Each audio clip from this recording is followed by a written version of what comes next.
After soaking in the stunning red rock vibes of Sedona, we hit the road towards Page, Arizona, ready for our next adventure. But sometimes the best plans are the ones you change on a whim. About halfway there, we noticed a sign for the Little Colorado River Gorge Overlook, just 10 miles off our route. We thought, why not? So we took the detour, and let me tell you, it was a game changer. We stopped off to see this gorge. Kaya gets to get out and stretch her legs again. Hasn't done that since early this morning. See, they said watch out for the rabbits. Yeah, The snakes. I think they're in the hotter weather though. Oh, why do you Oh yes. Oh, isn't this nice?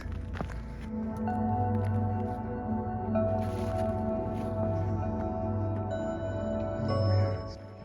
So given that we're just down the street from the Grand Canyon, this is sort of like a introductory look as you're approaching the canyon. Oh, it's good. It's because it's got the little fin at the bottom. You don't fall off. Oh yeah. That's a good idea. Yeah. That's really good for Kaya. Well, she has enough respect in most cases, but not everybody's pet. Who's your Oh, home? oh, that is awfully deep, isn't it? Yeah, it is. Wow. Kaya saw this very, very steep. Suddenly gets scared. So we have to hold her. It's pretty safe because they get this at the bottom. Very deep, very deep.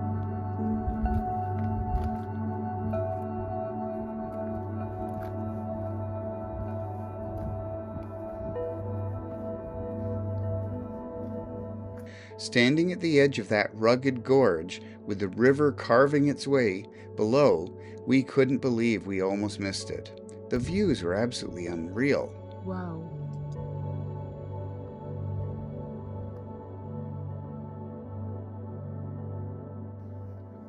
I looked at the pictures, I found it was very dramatic. I said, well, it's only like 10 miles out of our way.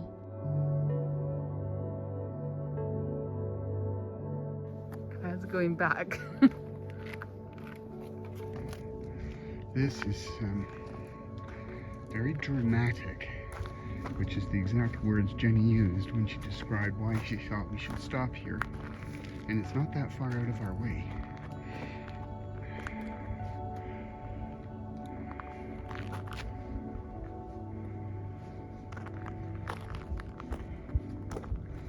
Wow. You can see that there's gorge coming through there, and then it comes down here, and you can't even see the bottom because you can't get far enough out. And then it goes over there. There's a viewpoint there. Then the gorge travels over to there beyond that blue fence, and the ridge beyond it. And then if you follow over that peak at the other side of that gorge, there's another part of the, it's S-shaping. There's another part there. And I believe it then turns back over here, and way off in the distance, there's some more gorge over there. But this is definitely dramatic.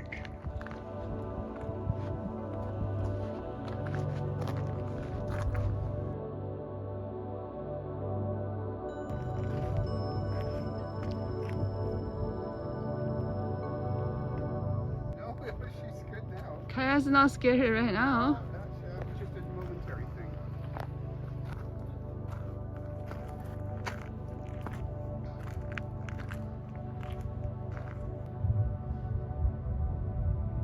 Look at this huge post. Rock post.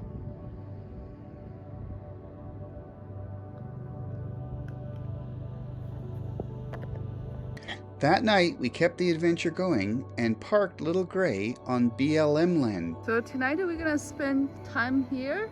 Kaya really enjoyed this. Dave is documenting. It's just 5 miles outside of a Grand Canyon. Picture this: a quiet desert night, a sky full of stars, and the anticipation of being so close to one of the world's natural wonders. It was the perfect spot to unwind and recharge. Very nice terrain here, and so this is where we're going to stay tonight. And you do hear a little bit of highway noise, but I don't think it's a very busy highway. Somebody is objecting to me walking around. Apparently I'm supposed to stay put by the van. Yeah, see, she's fine now. I'm up at the top of a walk away from the van.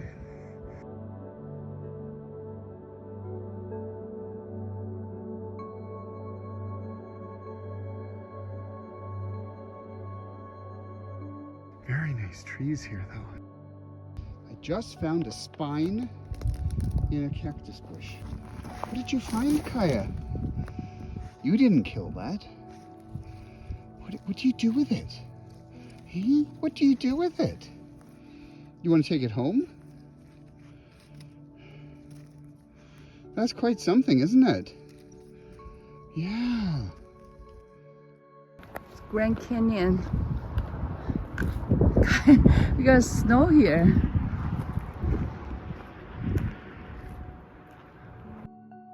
Now, here's where things got interesting. The next day, we found ourselves drawn to Grand Canyon National Park. At first, we weren't planning to go. We'd already hiked it twice before, once on May 19th, 2009, and again on May 15th, 2013. But being so close, we couldn't resist. So Kaya has been able to come to another national park. Her first view of the Grand Canyon, and she said absolutely not. Okay, Kaya, so what do you think? Yeah, all right. Once you come into the Grand Canyon from the east entrance, this is your very first view of the canyon. We also get to see this tower.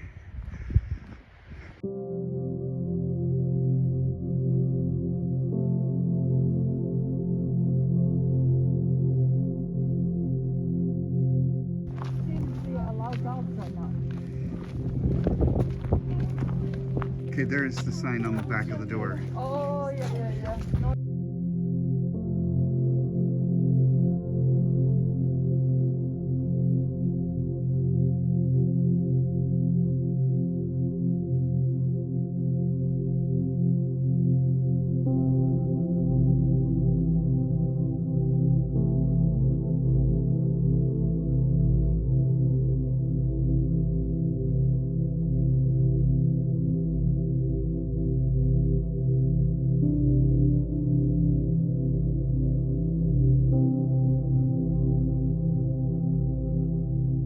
So Kaya's going for a walk. This is her second try. She's walking along the Grand Canyon, and she's pretending to be brave, but in actual fact she's not going near that edge. And if I go towards it, she just goes the other way and pulls. This way. Okay, she just got almost close enough to get in the camera and then turned around. Okay, there. She's just checking. Yeah, there's canyon everywhere.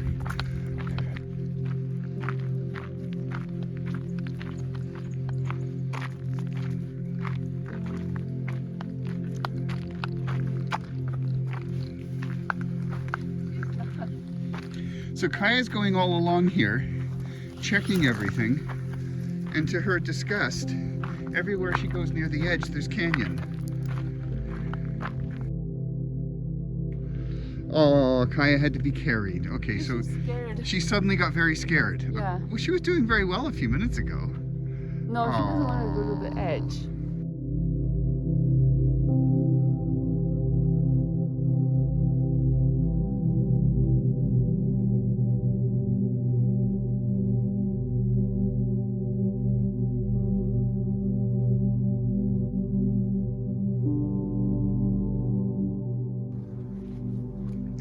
Well, there's a nice little snowy view up at the south rim. So there's the Colorado River again.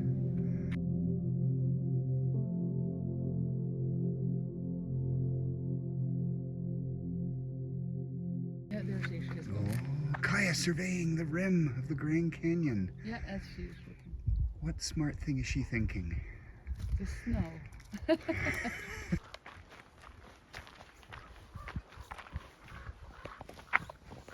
There you go. What is down there, Kaya? What's down there? We're heading to Kaibab Trailhead, which we did twice. Yeah, we did do it. Did that Twice. trip, yeah. I just wanted to review that trailhead. Yeah.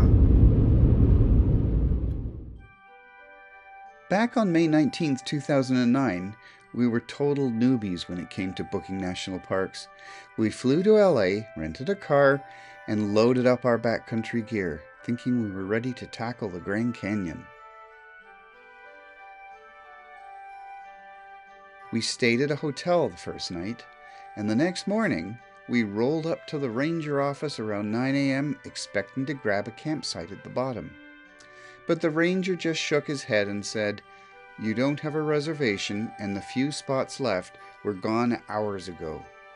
Basically, we were out of luck. But we weren't about to give up that easily. We took the shuttle straight to the South Kaibab Trailhead, took one look at that steep, winding trail, and completely ignored the sign that said, "Don't hike during the height of the day." Young, adventurous, and maybe a bit stubborn, we started hiking anyway.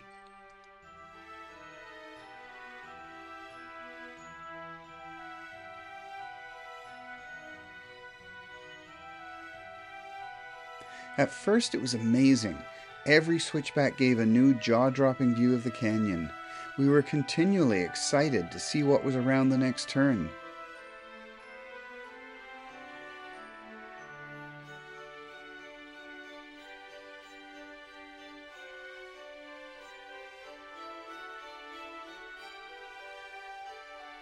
We were happy soaking it all in, and we kept going until we'd hiked almost to the bottom.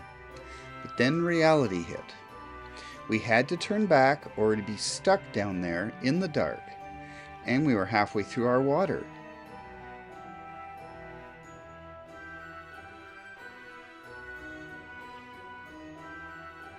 The climb back up was no joke. Every step felt heavier than the last.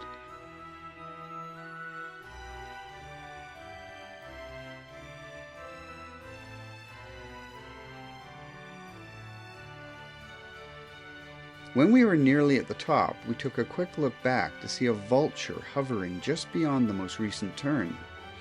We were being studied to see if we would fail and soon become the vulture's dinner.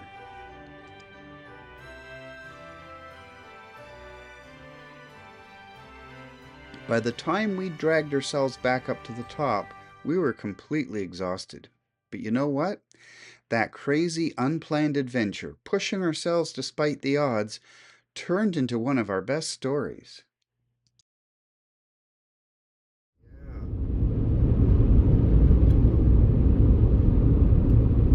But we did it in the summer, though. This is winter. It was May. It was still spring. Yeah. Mind you, it was 100 and something, 101 degrees at the bottom. Maybe 104, I can't remember now.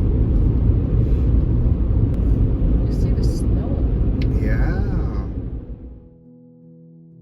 After our impromptu hike at the height of the day, down and back in the same day, in 2009, we returned to the Grand Canyon on May 15th, 2013.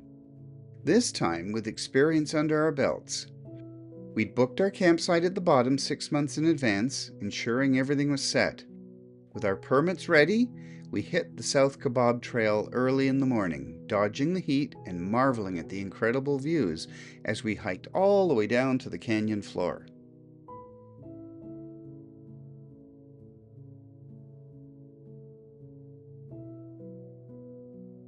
Camping at Phantom Ranch was amazing. Quiet, serene, and surrounded by the canyon's beauty.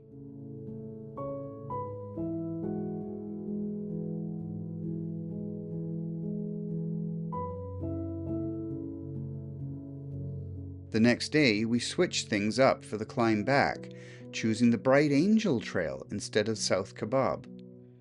It's a longer route, but we wanted the variety. First third of the trail was fantastic. We loved every step, especially passing through Indian Garden, a gorgeous oasis that felt like a reward. But after that, things took a turn. Jenny thought we were almost at the top at Indian Garden, but we were only halfway there. And the trail shot straight up. That mental switch was brutal. Our brains said, almost done, but our bodies were screaming the opposite. The last half was tough. We took breaks every 30 minutes, then every 15, just to keep going. Then we started seeing people coming down the trail from the top. After barely spotting anyone all day, that was our sign the end was near. When we finally reached the rim, exhausted but thrilled, we knew we'd conquered something unforgettable. And as we're walking along to the trailhead that we're not going to go down, where Kaya gets to see where we hiked 10 years ago, and then we did it 5 years before that. Yeah, we got to that plateau over there. Yeah, and then around it and down the back. See you, Kaya. Yeah. Oh, is Kaya not scared anymore? Oh. We drove in, took a short hike on that same familiar trail we'd done years ago, and honestly, it was just as magical as we remembered. Vastness, the colors, the sheer scale of it all. It hit us all over again. Even after 2 previous visits, the Grand Canyon still had us in awe. Here's the Kaibab Trail. Here we are at the Grand Canyon, standing at the edge of the South Kaibab Trail, a trail we've conquered twice before. Those hikes were incredible, with the canyon's massive cliffs and endless views stretching out ahead of us. But this time, it's a whole different story. As we looked down the trail, we saw snow and ice clinging to the shaded areas, turning it into this stunning wintry version of a place that we thought we knew so well. We were itching to hike it again, to feel the familiar path between our feet. But then there's Kaya, our dog, wagging her tail beside us. She's the best adventure buddy, but the national park has a rule: no dogs allowed on trails. We totally respect that. It keeps the park safe for everyone, including Kaya. So instead of hiking, we just stood there, gazing at the trail we love. And you know what? Even though we couldn't head down the South Kaibab Trail this time, it was still special. The air was crisp, the canyon was quiet, and that breathtaking beauty was all around us. Just looking at the trail brought back memories of our past hikes. The way the sunlight hits the rocks, the thrill of the descent. It was a little bittersweet, sure, standing there with Kaya instead of hiking, but it was still a moment to cherish. The Grand Canyon has a way of pulling you in, whether you're hiking deep into it or just soaking in the view. We'll come back again someday, maybe without Kaya, to tackle the South Kaibab Trail again, but for now, we're happy to be here.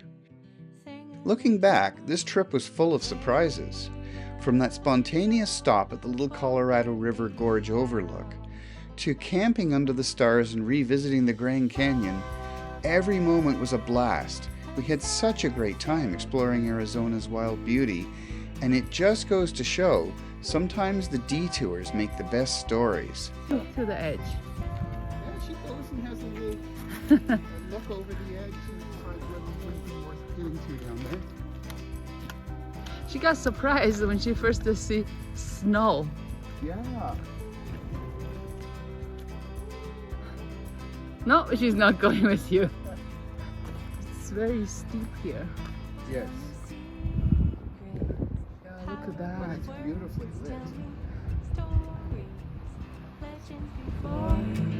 Ones who ran with the wolves broke free from a